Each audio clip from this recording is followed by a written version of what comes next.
ดอกคุณดอกจำปาบานเด่งสดใสยินดีต้อนรับปีใหม่เฮามา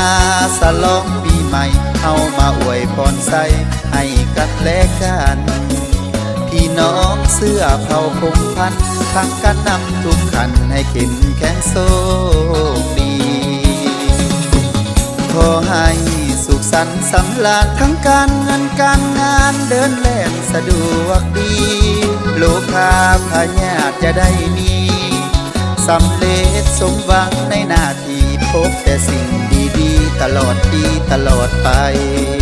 ทำมาค้าขายมีกำไรขอให้โชคลาภใหญ่มาสู่พี่น้องทุกคนมวลซื่นสนุกสุขสันต์พดน้ำให้กันล้างความเจ็บความจนสิ่งใดพาหัวใจมองมนโลกาพาให้กายมองมนขอให้มันผ่านพ้นห่างนี้น้ำปีเก่าเจ็บไข้ก็ให้สวงเศร้าอายุมันยืนยาวให้ถือหวยรวยเบอร์ขอให้เดินทางปลอดภัยการไปมาใกล้ๆให้ปลอดภัยเสมอกับฮอดเพื่อนสานบ้านสองเมื่อพ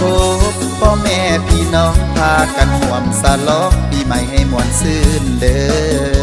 ผู้แขนอดทรงผู้เฒ่าตามฮิตเดิมของเก่า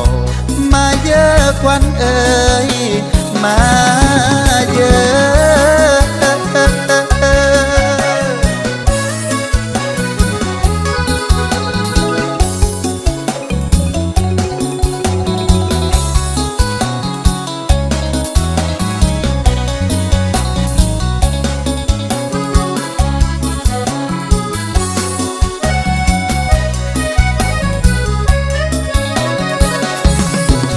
มวลซื่นสนุกสุขสันต์พดน้ำให้กันล้างความเจ็บความจน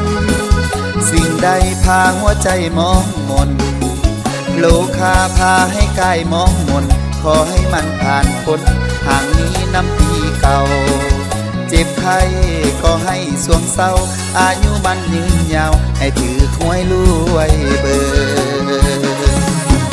ขอให้เดินทางปลอดภัยการไปมาใกล้ๆให้ปลอดภัยเสมอกับฮอดเพื่อนสานบ้านสองเมื่อพบพ่อแม่พี่น้องพากันห่วมสลองปีใหม่ให้มวลซื่นเด้อผู้แขนอดทรงผู้เฒ่าตามฮิตเดิมของเก่ามาเยอะควันเอ่ยมา